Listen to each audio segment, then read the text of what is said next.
श्रील प्रभुपाद की जय, गुरु गौरांग की जय। तो कल के सत्र में हमने सुना था श्रील प्रभुपाद जी जब मायापुर में थे, प्रवचन दे रहे थे, तभी अचानक प्रवचन रुक जाता है। वे भाव समाधि में चले जाते हैं और सारा वातावरण शांत हो जाता है। सभी भक्त स्तब्ध हो जाते हैं, किसी को समझ में नहीं आता क्या किया जाए। और उस शांतमय स्थिति में अगर सुई को गिराया जाए तो उसकी आवाज भी सुनी जा सकती थी। तो एक सन्यासी भक्त जोर से कीर्तन करना प्रारंभ करते हैं और प्रभुपाद जी अपनी भाव समाधि से बाहर आ जाते हैं। कीर्तन खत्म होने के बाद में भक्तों के बीच में मतभेद हो जाता है कि आपने ठीक नहीं किया, गुरु महाराज भाव समाधि में थे, आपने उनकी समाधि को तोड़कर उनको बाहर ले आए। तो झगड़ा होते होते ब्रह्मानंद प्रभु के पास पहुंचा। ब्रह्मानंद प्रभु मध्यस्थता नहीं करा पाए, प्रभुपाद जी के पास से विषय गया। प्रभुपाद जी ने कहा, मैं ऐसा प्राय नहीं करता, बहुत विनम्रता पूर्वक कहा। लेकिन ब्रह्मानंद प्रभु ने पूछा, अगर ऐसा हो तो क्या करना चाहिए? प्रभुपाद ने कहा, केवल हरे कृष्ण का जप करना चाहिए।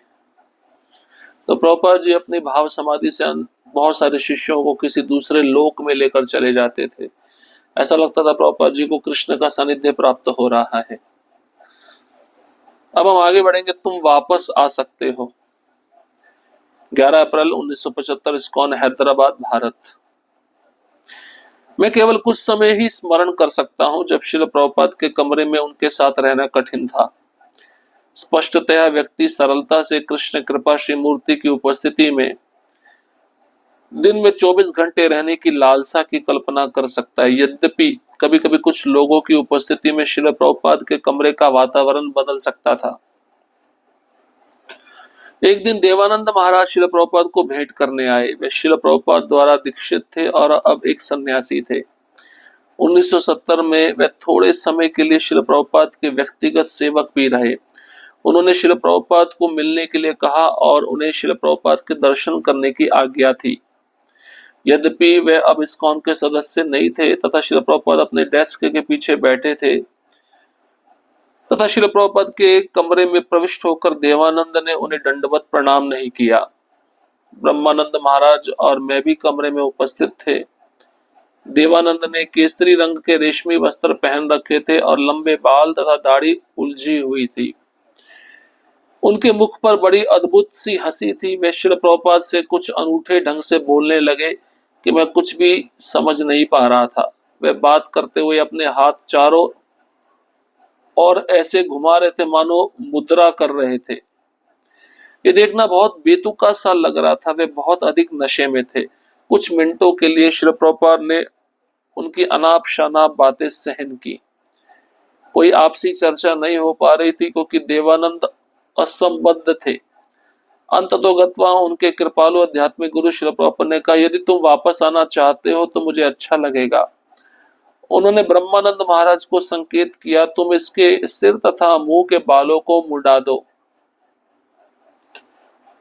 और इसे धोती पहना दो, तब सब ठीक है, तुम वापस आ सकते हो। देवानंद अभी अपनी बाजुएं तीव्र गति से हिला रहे थे। देवानंद ने कहा, नहीं, मैं इसके लिए यहाँ नहीं हूं। ये बकवास बोलते हुए अभी भी अपना शरीर हिला रहे थे। श्रील प्रभुपाद तब अब तंग आ गए थे। श्रील प्रभुपाद चिल्लाए, यहां से चले जाओ। देवानंद क्रोध से कांपना शुरू हो गए। ब्रह्मानंद महाराज ने पकड़ लिया तथा बलपूर्वक उन्हें कमरे से बाहर कर दिया। श्री प्रभुपाद क्रोधोन्मत्त थे। यद्यपि उनका क्रोध मेरी और लक्षित नहीं था, परंतु मुझे लग रहा था मुझ पर बिजली आ गिरी हो। श्री प्रभुपाद के क्रोधाग्नि का प्रदर्शन काफी भयप्रद था। यदि मैं कहीं लुप्त हो सकता तो यही समय था। श्रील प्रभुपाद के क्रोध से उत्पन्न आध्यात्मिक शक्ति का वर्णन कर पाना कठिन था। इस मुठभेड़ से उनके अपने शिष्यों के प्रति वचनबद्धता सुस्पष्ट थी। श्रील प्रभुपाद के साथ रहकर मैंने अत्यंत कठिन अनुभव का सामना किया। यह बहुत आश्चर्यजनक था कि कैसे उन्होंने देवानंद का बेतुका व्यवहार सहन किया। उन्होंने उसे अपने शिष्य के रूप में वापस ले लेने का विकल्प भी दिया। यद्यपि देवानंद कृष्ण भावनामृत के पथ से भटक गए थे और स्वाभाविक रूप से विवेक की सीमा को पार कर पागल हो गए थे। जब कृष्ण कृपा श्री मूर्ति ने देखा कि उसे उनके निर्देशों का पालन करने में कोई रुचि नहीं, तो इससे पहले कि वह और अपराध करे उसे कृपावश अपने से परे कर दिया। बहुत बड़ी शिक्षा है। देखिए, श्रील प्रभुपाद जैसे शुद्ध भक्त होते हुए भी, श्रील प्रभुपाद जैसे महान गुरु होते हुए भी शिष्य उनको छोड़कर चले गए। इसका अर्थ है वे प्रभुपाद जी का महत्व समझ नहीं पाए। प्रभुपाद जी के एक शिष्य थे देवानंद महाराज, जो संन्यास लिए थे, प्रभुपाद जी द्वारा दीक्षित थे। 1970 में वे प्रभुपाद जी के लिए व्यक्तिगत सेवा भी किए थे। श्रील प्रभुपाद से मिलने के लिए वह आए और श्रील प्रभुपाद जी का जब उन्होंने दर्शन किया तो प्रभुपाद जी को प्रणाम नहीं किया।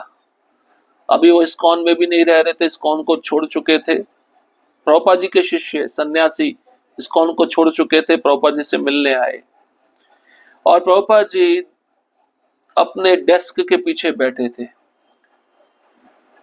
ब्रह्मानंद महाराज और शुद्ध कीर्ति बाबू कहते हैं कि हम भी उस कमरे में वहां पर उपस्थित थे। देवानंद ने केसरी रंग का रेशमी वस्त्र पहन रखा था और लंबे लंबे बाल थे, दाढ़ी लंबी थी और मुख पर बड़ी अजीब सी हंसी थी। प्रभुपाद जी से वे जब बातें कर रहे थे बड़े अनूठे ढंग से बोल रहे थे और शुद्ध कीर्ति बाबू कहते मैं कुछ समझ नहीं पा रहा था कि देवानंद क्या बोल रहे हैं। और बात करते करते देवानंद अपने हाथों को चारों ओर घुमा रहे थे, मानो मुद्रा कर रहे हो। देखना बड़ा बेतुका सा लग रहा था, ऐसा लग रहा था अधिक नशे में है। समझते हैं आप, नशापान मतलब या मादक द्रव्य सेवन हो सकता है, नशीले पदार्थों का सेवन, ड्रग्स का सेवन या शराब का सेवन, वो सेवन करके प्रभुपाद जी के सामने आए थे उनके शिष्य, जब इस्कॉन छोड़ चुके थे और सन्यासी थे। प्रभुपाद जी ने क्या कुछ नहीं सहन किया। अब प्रभुपाद जी ने कुछ मिनटों के लिए तो उनकी अनाप शनाप बातें सहन की। कोई बोले जा रहे थे, प्रभुपाद जी चुपचाप सुन रहे थे। अंत तो गत्वा श्री प्रभुपाद ने उनको कहा, जो उनके आध्यात्मिक गुरु थे, यदि तुम वापस आना चाहते हो तो मुझे अच्छा लगेगा, तुम वापस इस्कॉन में आ जाओ। उन्होंने ब्रह्मानंद महाराज को संकेत किया कि देवानंद के लंबे लंबे बालों को कटवा दो और दाढ़ी को कटवा दो, इसको सिर मुंडवा दो, उसको धोती पहना दो, सब ठीक हो जाएगा, तुम वापस आ सकते हो। अब देवानंद ये सुनकर अपनी बाजुएं तीव्र गति से हिलाने लगे। देवानंद ने कहा, नहीं, मैं इसके लिए यहाँ पे नहीं आया हूं। ये बकवास बोलते ही वे अपना शरीर हिला रहे थे। श्रील प्रभुपाद जी अब तंग आ गए। अब प्रभुपाद जी से सहन नहीं हुआ। प्रभुपाद जी चिल्लाए, यहां से तुरंत चले जाओ। अब जैसे प्रभुपाद जी ने क्रोध किया, देवानंद प्रभुपाद जी के क्रोध से कांपना शुरू कर दिए और ब्रह्मानंद महाराज ने देवानंद को पकड़ लिया, कस के बलपूर्वक, और कमरे से बाहर कर दिया। श्री प्रभुपाद जी इस समय बहुत क्रोधित थे। शुद्ध कीर्ति बाबू कहते हैं, प्रभुपाद जी का क्रोध मेरी और लक्षित नहीं था, लेकिन मुझे ऐसा लग रहा था मुझ पर बिजली आ गिरी हो। प्रभुपाद जी का क्रोध की जो अग्नि थी उसका प्रदर्शन काफी भयावह था और कहीं पे भी छुपना हो तो यही समय था छुपने का, क्योंकि उनके क्रोध की अग्नि में कोई भी सामने आया वो जल के भस्म हो जाएगा। शुद्ध कीर्ति बाबू कहते हैं, प्रभुपाद जी के क्रोध से उत्पन्न जो आध्यात्मिक शक्ति थी उसका वर्णन कर पाना बड़ा कठिन है। इससे पता चलता है प्रभुपाद जी का अपने शिष्यों के प्रति वचनबद्धता बिल्कुल स्पष्ट है। तुम नियम पालन कर सकते हो तो यहाँ पे रह सकते हो, नियम पालन नहीं हो रहा तो छोड़ के जा सकते हो। और शुद्ध कीर्ति बाबू कहते हैं, प्रभुपाद जी के साथ रहकर मैंने ये अत्यंत कठिन अनुभव का सामना किया। ये बहुत आश्चर्यजनक था कि उन्होंने देवानंद का बेतुका व्यवहार सहन किया। उन्होंने उसको वापस इस्कॉन में लाने का विकल्प भी दिया। देवानंद कृष्ण भावनामृत के मार्ग से भटक चुका था। और अपनी स्वाभाविक रूप से अपने विवेक की सीमा को पार करके पागल हो चुका था। जब प्रभुपाद जी ने देखा कि ये मेरे निर्देशों का पालन करने में कोई रुचि नहीं दिखा रहा, इससे पहले कि वह और अपराध करे, प्रभुपाद जी ने उसे कृपावश अपने से दूर हटा दिया। यही गुरु की करुणा है। गुरु जानते हैं ये अब मेरे निर्देशों का पालन नहीं कर रहा है और गलत व्यवहार करेगा, मुझे क्रोध आएगा तो इसको और अपराध लगेगा, इसलिए अच्छा है कि मेरी नजरों से हट जाए। अब शुद्ध कृत्य वो क्या प्रार्थना करते हैं प्रभुपाद जी के चरणों में, मैं शिल प्रभुपाद, मैं एक भिखारी हूं, मैं भीख मांगता हूं कि मुझे अपने आप से बचाओ। मैं चाहता हूं कि मैं ऐसा कुछ न करूं जो आपके क्रोध को उजागर करे। आपके चरण कमलों की शरण से दूर चला जाऊं। मेरे वरिष्ठ गुरु भाई माया में तल्लीन हो गए थे, तमोगुण में लौट आए थे और मिथ्या अहंकार के दलदल में डूब गए थे, और अपनी अनुकंपा से आपने उसे ऊंचे स्तर पर उठा दिया है और आपकी कृपा से उसने सन्यासी के रूप में महान स्तर की सेवा को प्राप्त कर लिया। यद्यपि आप हमारे मध्य विद्यमान हैं, फिर भी आपके कुछ शिष्य माया में डूब गए हैं, क्योंकि वे चाहते हैं कि उन्हें पूर्णता प्राप्त करने कहीं दूसरी जगह जाने की आवश्यकता है। वास्तव में इस विचलन का परिणाम अनर्थकारी था। मेरी पूर्णता इसी में है कि मैं अपने सेवक के कमरे में बैठूं तथा आपकी घंटी बजने की प्रतीक्षा करूं। मैं प्रार्थना करता हूं कि आपके कमरे तक भाग कर मैं आपके बुलावे का उत्तर दूं, आपको प्रणाम करूं और उन चरण कमलों के दर्शन करूं जो आपके डेस्क के नीचे से झांक रहे थे। बाद में देवानंद दक्षिण भारत में गुफा में भूख हड़ताल करके मर गए। बड़ा आश्चर्यमय दृश्य है। शुद्ध कृत्य वो प्रार्थना करते हैं प्रभुपाद जी के चरणों में, मैं भीख मांगता हूं कि आप मुझे अपने आप से बचाइए।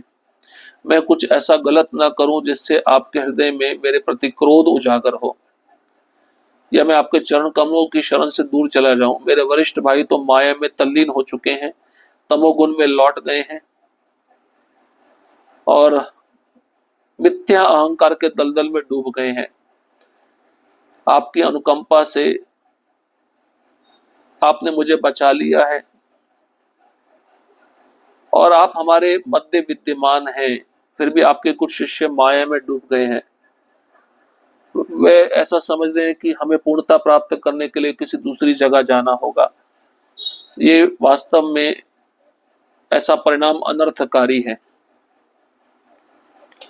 तो मेरे यही सेवा है कि मैं आपके सेवक के रूप में कमरे के बाहर बैठूं, आपकी घंटी बजने का प्रतीक्षा करूं, और जैसी घंटी बजे मैं दौड़कर आपके कमरे में आऊं और आप मुझे उत्तर दें कि क्या सेवा करना है।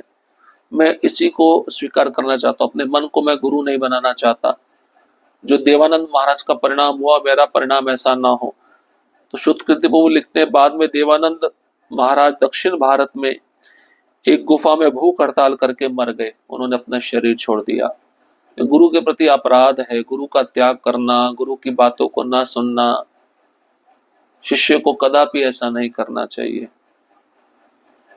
हरे कृष्णा कृष्ण कृष्ण हरे हरे, हरे राम राम राम हरे हरे। श्रील प्रभुपाद की जय, गुरुवरंग की जय।